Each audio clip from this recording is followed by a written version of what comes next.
There's so many people nowadays doing content, giving out information, so many kind of businesses to start, and so many courses to buy. So now you are completely lost. You don't know what to do facing this submersion of information. Now you're clueless. You stand still and you don't take action because you are so scared of taking the wrong business opportunity and missing the boat. Well, if that's you, I believe this video will help you fix this problem because I will teach you the exact way on how to choose the right vehicle and what are my personal criteria. Your vehicle that will bring you to your desired outcome. So why don't we start just there? What are your objectives and what are your desired outcomes? Starting with the end in mind will really help you make a triage of all the ideas you've got. So do you want to work 4 hours per day? Do you want to serve clients? Do you want to have physical locations? Do you want to have team? Do you want to make a predictable income? This is all the kind of questions you want to ask yourself to know better what is your destination, what is that life that you're trying to create for yourself. Because really, if you are able to truly paint the picture of your life in 5 years, you will be able to exactly tell and describe not only your life, but the type of life quality you're actually striving for. Because if you're exactly able to describe your life in 5 years, mixing your work to your day-to-day life, you will gain clarity of life quality.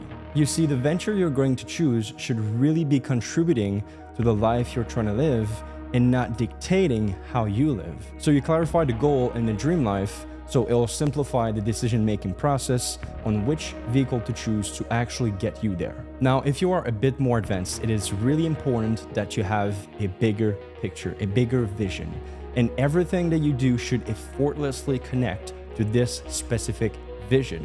Take myself, for example. Everything I do nowadays is connected exactly to a bigger picture, to a bigger vision, and every single day I'm striving to actually accomplish that vision. So I know an opportunity is good whenever I see a clear connection to the grand vision I have for myself. So my YouTube is connected to a bigger vision, my e-commerce brand is connected to the same vision, and even my investment strategy will take part to that vision. So go clarify your goals, because now it brings us to the research rabbit hole. Know your options. And this one is a necessity.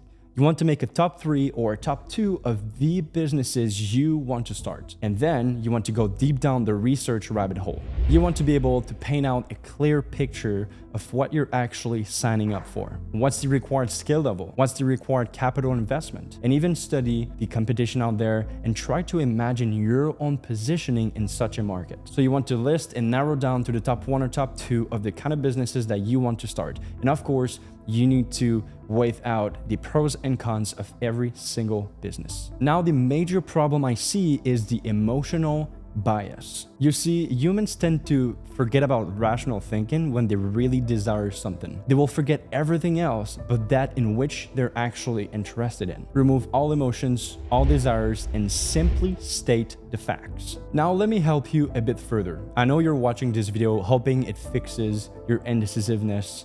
So, what are my own criterias when choosing the vehicle? So let's break it down in 4 steps. The first one is I'm going to confirm the demand for what I'm trying to launch. Is there an audience of 1 million people? Is there an audience of just 30,000 people? I want to confirm this. I want to work with numbers. I want to check the trends. I want to check the overall economy. I want to check keywords in that specific industry. Just to clarify, is there people looking for that product, service, or problem? Number 2, pain points. I want to pinpoint unbearable pain because I know that the bigger the problem, the easier it is for people to take action quickly. Number 3 is competition. I want to thoroughly study the market and find the gaps within that market. And the reason is I want to differentiate my brand. I want to differentiate my service, my product, or whatever I'm launching. And so what I'm going to do is I'm going to search until I find the gaps and the needs of the clients that are not fulfilled yet. And so that might actually be the thing that I'm going to be launching because it is a need, it is something people are requesting,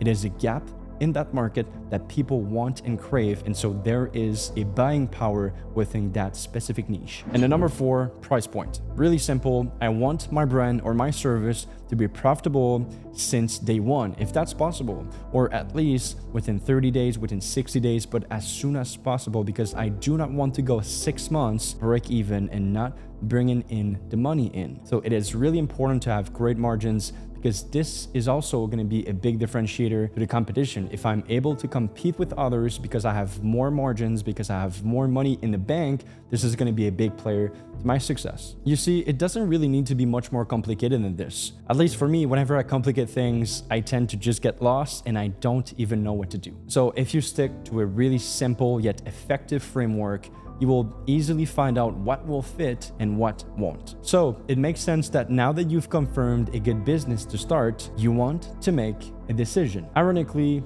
people fuck up right there. They've done all the work and confirmed a good business, but yet they will be hesitating on taking the decision, taking the leap forward. And this is where most people stop, is they will start having those insecurities and those fears, and they will stack up those doubts, and that will paralyze them. So do not be one of those people that have a hard time taking action and testing the waters. So this is more of a mind game. You see, you cannot always have the best idea of the decade, because let me tell you, in 2023, there's thousands of kids or people just like you that are trying to achieve their dreams. So the best thing you can do is to pick one business and to work the hardest you can on that plan, on that business, to make it a reality, to achieve your dreams once for all. Now, if you really don't feel confident about that business you're about to start, it's okay to just go ahead and do a little bit more research. It's really okay, and you want to go ahead and analyze the competition a little bit more. You want to think and brainstorm about your potential offer. That's all good. So this is what wraps up today's video, guys. I hope you found it insightful. I hope you enjoyed it, every single minute of it. And I would love to read you and know what is your top most insightful tip that you learned today. I would love to reply to you. So that's it, guys. I'll see you in the next video.